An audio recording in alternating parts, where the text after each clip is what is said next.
자, 오늘은 나귀를 타고 오신 왕과 무리들이라는 제목으로 함께 은혜의 말씀을 나누고자 합니다. 믿음의 길은 십자가의 길이라 우리는 이야기를 합니다. 우리에게 맡겨주신 각자의 십자가가 있고 또 그 십자가를 어깨에 지고 우리는 그 길을 걸어갑니다. 그런데 많은 성도들은 그 십자가의 길을 걸어가면서 세상의 것을 밟고서 제자리에서만 걸어가고 있죠. 주님과 함께 동행하며 주님의 뒤를 따라서 주님의 보조를 맞춰서 함께 주님과 함께 걸어가야 하는데 세상의 부귀영화, 세상의 욕심, 세상의 수많은 것들을 통해서 주님을 따라가는 것이 아니라 발걸음을 떼지 못하고 십자가만 진 채로 살아가고 있는 우리의 모습. 실은 우리들뿐만 아니라 예루살렘을 향해 올라가는 제자들도 그랬습니다. 예수님의 그 십자가의 길을 이미 예수님은 그 전부터 많이 제자들에게 말씀하셨어요. 장로들과 대제사장들과 서기관들에게 붙잡혀서 내가 이제 고난을 당하고 죽임을 당할 것이다. 그런데 여러분, 제자들은 예수님의 그 모습을 보면서 누가 높은 자리를 차지할까? 자리 다툼만 하고 있었다는 것이죠. 죽음을 앞두고 걸어가신 주님의 그 길을 제자들은 세상의 길로만 생각했다는 겁니다. 높은 자리를 차지할까? 세상적인 생각으로 가득하며 나아갔던 겁니다. 자, 오늘 본문에 나오는 수많은 무리들이 바로 그런 사람들이었습니다. 호산나 외친 사람들, 주님의 놀라운 은혜를 기억하며 살아가는 것이 아니라 세상적인 것을 밟고 서 있고 입술로는 호산나를 외쳤지만 세상의 것을 놓지 않기 위해서 세상의 것들을 굳게 밟고 서 있는 사람들. 자, 오늘 우리는 사순절의 마지막 주일은 종료주일을 맞이합니다. 예수님께서 십자가를 지시기 전에 예루살렘에 입성하신 날을 기념하는 겁니다. 예수님이 어린 나귀를 타고 예루살렘으로 들어올 때 수많은 사람들이 종려 가지를 흔들며 예수님을 환영했습니다. 그래서 오늘을 종려주일이라 말합니다. 자, 요한복음 12장 13절, 오늘 본문 13절 말씀 보면 종려나무 가지를 가지고 맞으러 나가 외치되 호산나 찬송하리로다. 주의 이름으로 오시는 이 곧 이스라엘의 왕이시여 하더라. 종려나무는 바로 승리의 상징입니다. 예수님께서 승리의 왕으로 예루살렘으로 들어오고 계시는 거예요. 호산나 외쳤다고 하는 건 우리를 구원하소서, 우리를 구원할 왕이시여. 수많은 무리들이 환호하고 예수님을 맞이했습니다. 그런데 여러분, 오늘은 종려주일인 것뿐만 아니라 고난주일입니다. 예수님이 호산나 많은 사람들의 환호를 받고 예루살렘으로 오셨지만 이제 한 주 동안 고난을 당하시는 아픔의 주간이에요. 여러분, 왕으로 오셨으면 적어도 말은 타고 오셔야 되지 않았겠습니까? 그런데 예수님은 나귀 새끼를 타고 오셨어요. 놀랍게도 예수님의 그것을 환영했던 군중들이 며칠 후면 그들의 마음이 바뀌어서 예수님을 욕하고 저주하고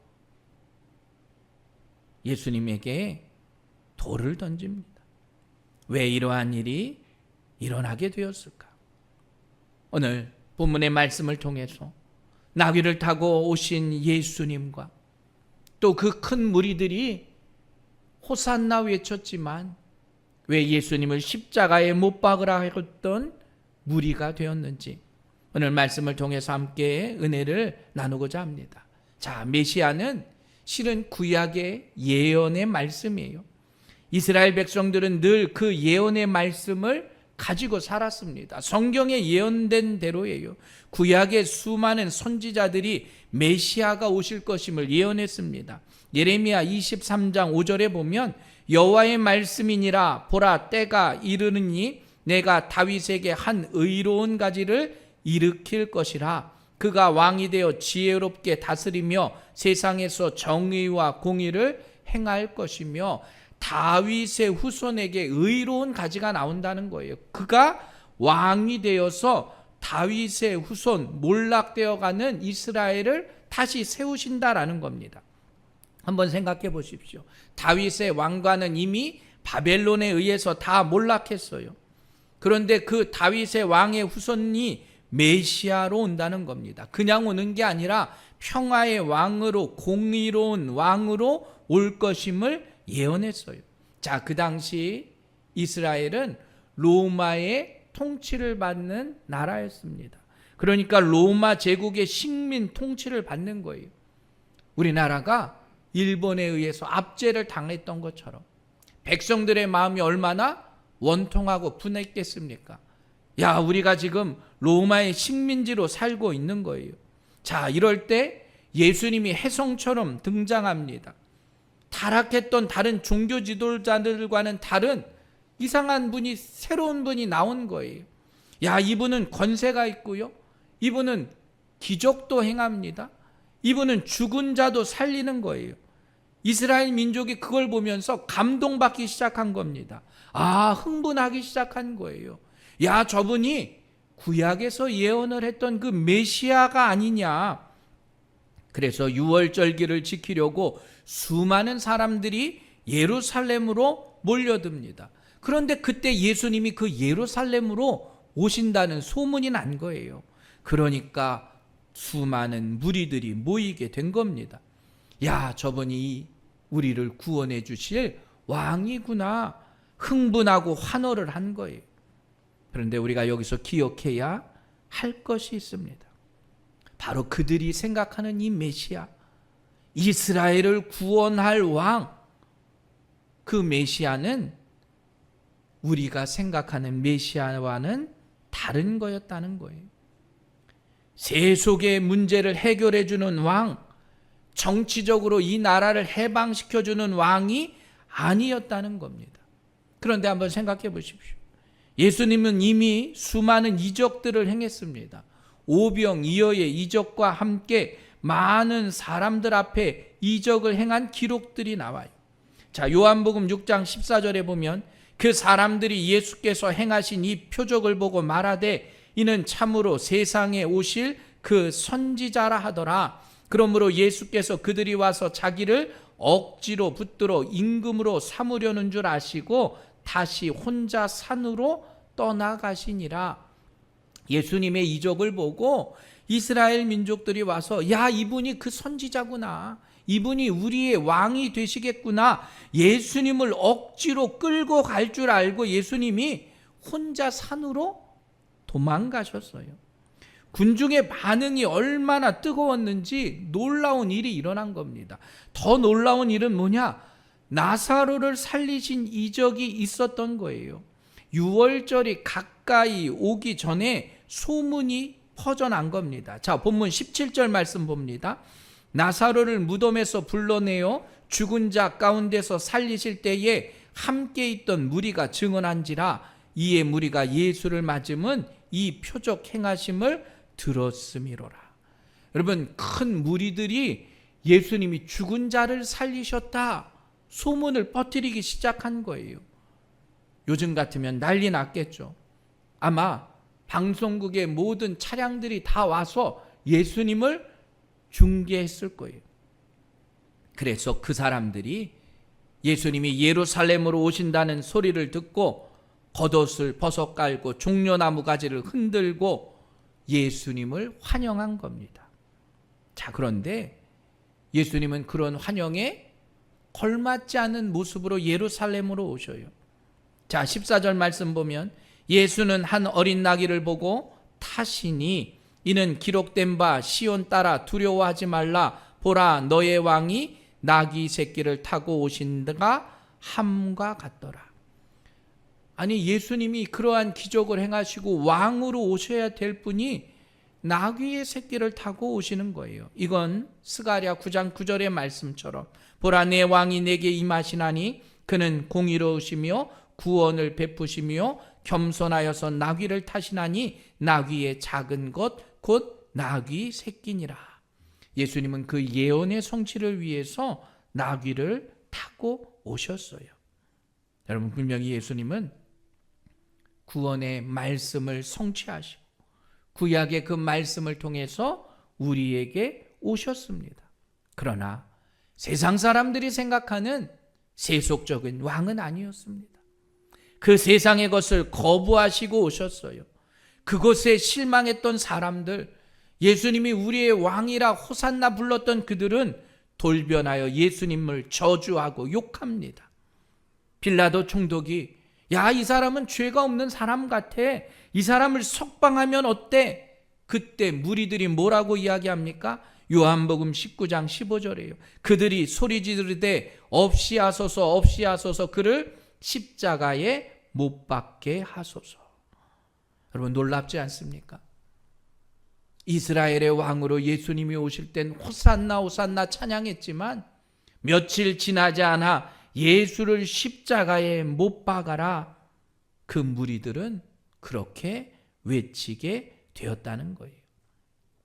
물론 거기에는 종교적이고 정치적인 이유가 있었습니다. 죽은 나사로를 살리신 예수님, 그 자리에 많은 사람들이 예수님이 행한 일을 알렸어요. 그러면 그 행한 일을 보고 종교 지도자들이 급하게 모여서 회의를 한 겁니다. 야, 예수란 사람이 누구길래 예수가 있는 곳엔 사람이 저렇게 모이냐는 거예요. 사람이 저렇게 모이면 어떻게 해요? 민중의 봉기가 일어나는 것 아니겠습니까? 저 사람이 이스라엘의 왕이 되면 로마가 가만히 있지 않을 거예요. 로마가 분명히 군대를 앞세워 우리를 점령할 것임을 알았어요. 그래서 실은 종교의 지도자들이 생각을 해낸 겁니다. 야, 예수를 가만두면 안 되겠다. 우리 민족이 이러한 위기에 빠지면 안 되겠다. 그 예수를 잡아 죽여야 되겠다. 그래서 예수 죽일 방법을 모의하고 구체적으로 실행하게 된 거예요. 거기에 수많은 군중들이요, 수많은 무리들이 동참하게 된 겁니다. 예수님은 세상에 많은 사람들이 생각하는 세상의 메시아가 아닌 줄 믿으시길 바랍니다. 종교 지도자들의 선동에 놀아난 그 군중들, 그들은 결국 예수님을 십자가에 못 박게 되었다는 사실을 기억하시길 주님의 이름으로 간절히 축원합니다. 그렇다면 그들은 왜 예수님을 자신들의 메시아로 착각하고 있었을까? 자, 오늘 우리가 깨달아야 할 신앙의 모습이 바로 그거예요. 메시아는 누굽니까? 기적을 행하는 사람과도 같은 거예요. 그들이 어린 나귀를 타고 오는 예수님을 보실 땐 야, 예수님은 기적을 행하는 분이네. 어떠한 기적을 행합니까? 죽은 자를 살리는 기적이에요. 보리떡 5개와 물고기 2마리로 5,000명을 먹이는 능력의 메시아예요. 그러니까 그 능력을 보고 호산나 찬양한 겁니다. 예수님이 나사로를 살리신 그 기적을 깨닫고 예수님은 우리를 구원해 줄 뿐이다 생각한 거예요. 그런데 그러한 기적에 예수님이 어떻게 해요? 십자가에서 힘없이 돌아가신 거예요. 나사로를 살리시는 기적의 분이어야 하는데 그렇게 못하신 거예요. 기적을 행하는 메시아, 실은 이 시대의 그리스도인들의 삶이에요. 우리가 과연 우리의 신앙 가운데 우리는 십자가에 달리신 예수님을 바라보는 게 아니라 기적의 예수님만을 바라보며 살았다는 거예요. 물론 예수님은 기적의 예수님이십니다. 물고기 2마리와 보리떡 5개로 5,000명을 먹이신 건 사실이에요. 죽은 나사로를 살리신 것도 사실입니다. 그런데 그 기적이 우리에게 구원을 허락한 기적은 아니었다라는 거예요. 나사로를 살리셨기에 우리에게 영원한 생명을 주셨냐? 아니에요. 보리떡 5개와 물고기 2마리로 5,000명을 먹이신 것 때문에 우리가 구원을 받았느냐? 아니라는 겁니다. 우리가 그러한 기적의 예수님만을 바란다면 우리의 신앙은 잘못된다는 사실을 믿으시길 간절히 축원합니다. 내 죄를 용서하기 위해서 십자가에 달려 고난받으신 예수님, 여러분 그 예수님으로 내가 구원을 받은 거예요.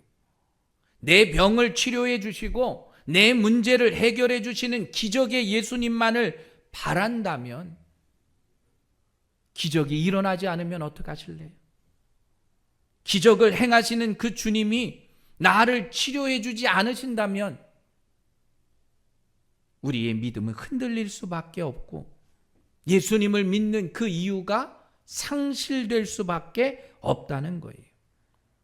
물론 어려운 문제 가운데 기적을 통해서도 역사하십니다.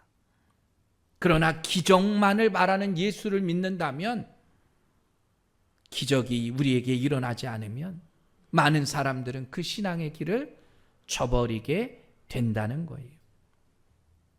기적을 행하시는 예수님만을 믿는다면 우리의 신앙은 허탈할 수밖에 없다는 거예요. 여러분, 우리의 신앙은 기적을 바라는 예수님을 믿는 신앙이 아닌 줄 믿으시길 간절히 축원합니다. 우리는 욥의 이야기를 잘 알아요. 10명의 자식과 그 많은 재산이 한순간에 사라져버립니다. 만약에 욥이 기적을 행하는 예수님만을 안다면, 하나님만을 믿었다면 여러분 그러한 어려운 일을 겪고 어떻게 살아갈 수 있겠어요? 하나님 원망하고 불평하고 저주의 대상이 될 수밖에 없다는 거잖아요. 여러분 요셉이 기적을 바라는 하나님만 믿었다면 보디발의 총애가 되고 가정의 총무가 되었어요. 이제 좀 살만하고 안정됐어요. 그런데 보디발 아내의 유혹을 받습니다. 믿음을 지키기 위해서 그 유혹을 뿌리쳐 나가요. 그런데 어떻게 됩니까? 결국 옥에 갇히게 돼요. 내가 하나님 잘 믿고 내가 하나님 말씀대로 살아갔는데 억울하게 옥살이를 하는 거예요. 그런 하나님을 어떻게 신뢰할 수 있겠습니까? 만약에 사도 바울이 평생 안고 있는 질병, 육체의 가시에 힘들어했어요. 하나님께 기도해요. 하나님 나의 육체의 가시를 제거해 주옵소서. 그런데 하나님 그 병 고쳐주지 않으세요. 바울이 그 능력을 행하시는 하나님만을 믿었다면 하나님이 이제 더 이상 매력이 없어진 거예요. 병도 고쳐주지 않는 하나님, 그 하나님을 내가 어떻게 믿을 수 있냐는 거예요. 여러분 오늘날 우리에게 있어서 과연 예수님은 어떤 분이시냐는 겁니다. 여러분 기적만을 원하시는 예수님을 원하세요? 마치 슈퍼스타처럼 인기를 얻는 예수님을 원하십니까? 아마 그렇다면 우리의 신앙은 흔들릴 수밖에 없어요. 슈퍼스타처럼 인기를 누리는 예수님은 요즘 임영웅 씨보다도 못할지도 몰라요. 슈퍼스타이신 예수님을 열렬히 환영했던, 호산나를 외쳤던 그 수많은 사람들, 그 큰 무리들은 다시 예수님을 향해서 손가락질을 하며 저 예수를 십자가에 못 박으라 소리쳤던 겁니다. 기적만을 원했던 그 사람들은 강도인 바라바는 놓아주고 예수를 십자가에 못 박으라 죽이라 외쳤다는 거예요. 여러분 예수님은 기적만을 행하시는 분이 아니십니다. 우리도 마찬가지예요. 수많은 우리의 문제, 육체적인 질병, 어려운 문제들을 우리는 예수님께 기대해요. 주님 해결해 주세요. 주님 병 낫게 해주세요. 주님 이 문제를 풀어주세요. 여러분, 모든 것을 다 해결해 줄 예수님만 믿는다면, 그 문제를 해결해 주지 않으면 우리도 똑같이 저 예수를 십자가에 못 박으라 외치며 소리치지 않을까? 예수님 오늘도 겸손하셔서 나귀를 타고 예루살렘으로 들어오십니다. 그 이유는 단 하나예요. 인류를 구원하실 하나님의 뜻이기 때문이에요. 묵묵히 십자가를 지시고 우리에게 새로운 생명을 주시기 위해서 주님은 그 길을 묵묵히 걸어가신 줄 믿으시길 주님의 이름으로 간절히 축원합니다. 호산나 외쳤던 그 군중들, 그 무리들이 때로는 오늘 십자가에 달려 계신 주님을 조롱했던 무리들인 것처럼 우리도 믿음 안에서 기적만을 바라는 신앙이 아니라 구원의 확신과 승리의 확신을 가지고 나아갈 수 있는 우리 새생명교회 믿음의 성도들 되시길 주님의 이름으로 간절히 축원합니다. 여러분, 실은 제자들도 3년 동안 주님을 따라다녔어요. 그런데 그 당시 제자들도 그걸 몰랐다는 거예요. 자, 오늘 16절 말씀 봅니다. 제자들은 처음에 이 일을 깨닫지 못하였다가 예수께서 영광을 얻으신 후에야 이것이 예수께 대하여 기록된 것임과 사람들이 예수께 이같이 한 것임이 생각났더라. 왜 예수님이 어린 나귀의 새끼를 타고 오셨을까? 이 수많은 사람들이 왜 호산나 외치고 이러한 일들이 일어났을까? 예수님이 영광을 받으시고 성령이 그들에게 임할 때 그제서야 제자들도 예수님은 세속적인 왕으로 오신 게 아니었구나. 예수님은 우리를 구원하실 구원자로 오신 것이었구나. 그제서야 깨달았다는 거예요. 여러분, 우리에게도 이러한 깨달음이 함께하길 주님의 이름으로 간절히 축원합니다. 세상의 사람들은 그걸 이해하지 못했어요. 십자가의 의미를 온전히 깨닫지 못했습니다. 십자가의 의미는 그 안에 구원의 비밀이 있다는 거예요. 그래서 바울은 고백합니다. 십자가의 도가 멸망하는 자들에게는 미련한 것이요 구원받은 우리에게는 하나님의 능력이라.